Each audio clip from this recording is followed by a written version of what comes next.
The night my husband pointed at the door and told me to get out, I saw something in his eyes I had never noticed before. He wasn't angry, he was certain that I would fold, certain that I would shrink, certain that I would do what I had always done. Apologize, go quiet, and make everyone else comfortable again. What he didn't know was that I had spent the last 6 years becoming very, very tired of being certain too. My name is Sophia, and I was 31 years old when my husband handed me an ultimatum he genuinely believed I would never take. We had been married for 5 years. We had a 4-year-old daughter named Amara, and for most of that marriage, I had been performing a role nobody ever officially gave me, but everyone absolutely expected. Peacekeeper, apologizer, the woman who swallowed her feelings so the dinner table stayed pleasant. Daniel wasn't what you'd call a villain. He was a good father, hardworking, present. But the moment his family entered any room, something in him shifted. He stopped being my husband and started being their son, their protector, their first loyalty. Whatever I needed faded quietly into the background, and nobody seemed to notice, nobody except me. His mother, Patricia, had a way of making her opinions feel like facts. She had thoughts about how I styled Amara's hair, thoughts about the food I packed in her lunchbox, thoughts about the way I spoke, the way I dressed, the way I existed inside her son's life. For years, I told myself she meant well. Then I told myself to be patient. Then I just started telling myself to survive each visit without crying in the car on the way home. That became my standard, surviving without crying. I didn't realize how low that bar had gotten until the afternoon everything broke open. It was a Sunday. Daniel's family was hosting a large gathering at his parents' house. Cousins and aunts and uncles spread across every corner of the garden. Music playing, food everywhere. All the warmth and noise of a family that looked perfectly happy from the outside.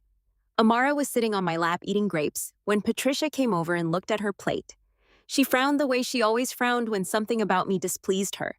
She asked why Amara wasn't having cake like the other children. I explained, the way I had explained 100 times before, that Amara's pediatrician had flagged a sensitivity issue and we were being careful for a few weeks. Patricia rolled her eyes so slowly it felt theatrical. She said something about how children needed to be children and not science experiments. A few people nearby laughed. My face went hot. I smiled anyway, the way I always smiled, the tight, careful smile I had practiced for 5 years. Then Daniel's sister Bridget drifted over, already smiling like she'd heard everything. She made a comment about how I always had to make things complicated at family events. Something tipped inside me. Not rage, not drama, just something quiet and final. I said calmly that I wasn't making anything complicated. I was following medical advice for my daughter, and I didn't think that deserved mockery. The garden went strange and still. Patricia crossed her arms. Bridget looked offended, like I was the one who had started it. And then the way it always happened, the conversation began to reshape itself around me. Suddenly, I wasn't defending my child. Suddenly, I was being difficult. Suddenly, the real problem was my attitude. I looked at Daniel. I waited for him, the way I had waited so many times before. Not for a speech, not for a fight, just for one sentence. Just something that said, "Enough, let's move on. She has a point." He sat with his hands out around his drink and stared at the table. That silence was its own kind of answer. Bridget made another comment. Something about how I always managed to ruin the energy at these events. And something in me stopped calculating. Stopped managing. Stopped measuring how much I could say before the room turned against me. I told the truth.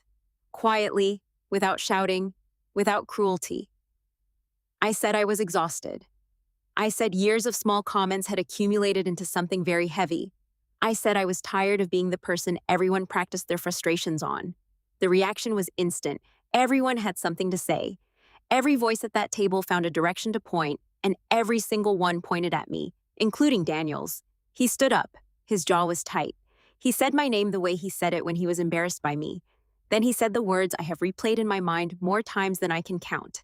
Apologize right now or get out. I looked at Amara. She was watching from across the garden, too young to understand the words but old enough to read the room. I looked back at my husband, and somewhere underneath all the noise and the watching faces and the weight of 5 years, something inside me quietly settled. I stood up, I collected Amara's things, and I left. No argument, no tears, no dramatic exit speech. I just walked to my car and drove away, and the whole ride home my hands were completely steady. That night, after Amara fell asleep, I sat at the kitchen table in the dark and I thought very clearly for the first time in a long time. I wasn't thinking about how to fix the marriage, or how to explain my behavior, or how to make Daniel understand. I was thinking about a conversation I'd had 2 years earlier with my closest friend, Nadia. She had relocated to Canada after building a small consulting firm, and she had asked me twice if I wanted to come work with her. I had said no both times. That night, I opened my phone and sent her a message. She called me within 20 minutes. The position was still open. The company had grown, and she needed someone with exactly my background. We talked for 2 hours. By the end of the call, I wasn't crying anymore. I was making notes. Over the next 3 weeks, I rebuilt everything quietly. I researched housing in her city. I looked into schools for Amara, spoke to a family attorney to understand every legal step, organized finances, and confirmed the job offer in writing. Every decision I made passed through one filter. Would this give Amara a more stable, more peaceful life? When the answer was yes, I moved forward. Daniel, during this time, behaved exactly as I expected. He waited for me to come around. First, he ignored the argument entirely, then he sent short texts. Things like, "We should talk," or "Mom asked about you," as if concern about his mother's feelings was the natural follow-up to what had happened. I stopped responding with explanations. I just answered with yes or okay or silence. People cannot rewrite your words when you stop giving them new ones. 4 weeks after the gathering, everything was ready. The night before we left, Daniel came home with food from a restaurant I used to love. He sat across from me like the conversation was already over. He said we had dragged this out long enough that we should move forward. I agreed that we had dragged it out long enough. He smiled. He thought he had won. The next morning, while he was at work, Amara and I drove to the airport. I left a letter on the kitchen counter. Not a cruel letter, not a dramatic one. Just an honest one. I wrote that I was leaving, not to punish him, but because I refused to raise our daughter in a home where her mother had to earn basic respect. I wrote that she was watching everything we did, learning what love looked like from us, and I could not teach her that silence was survival. My phone started ringing before we even reached the gate. By the time we were through security, there were dozens of missed calls. I didn't answer until we were in the air and Amara was sleeping against my shoulder with her face relaxed and her breathing slow and steady. When I picked up, Daniel's voice was something I had never heard before. Not angry, just unmoored. He asked if I was actually doing this. I looked out the window at the clouds and said yes. He said I was being insane. I told him that what was actually insane was the idea that I would spend the next 20 years apologizing for having a spine. He went quiet. For the first time in 5 years, he had nothing to say back. The months that followed were genuinely hard. Starting over always is. But something happened to Amara that I had not expected. She opened up. The tightness she had been carrying without either of us realizing it, that low hum of tension that had become the background of our home, started to leave her. She laughed more easily. She slept through the night. She stopped flinching at raised voices. The distance gave Daniel something that living inside that family system never had: clarity. Without his mother and sister in the room, without the noise of everyone's expectations, he could finally see what had happened. Not the version where I was difficult, the actual version. He called me 6 weeks later and said he was sorry.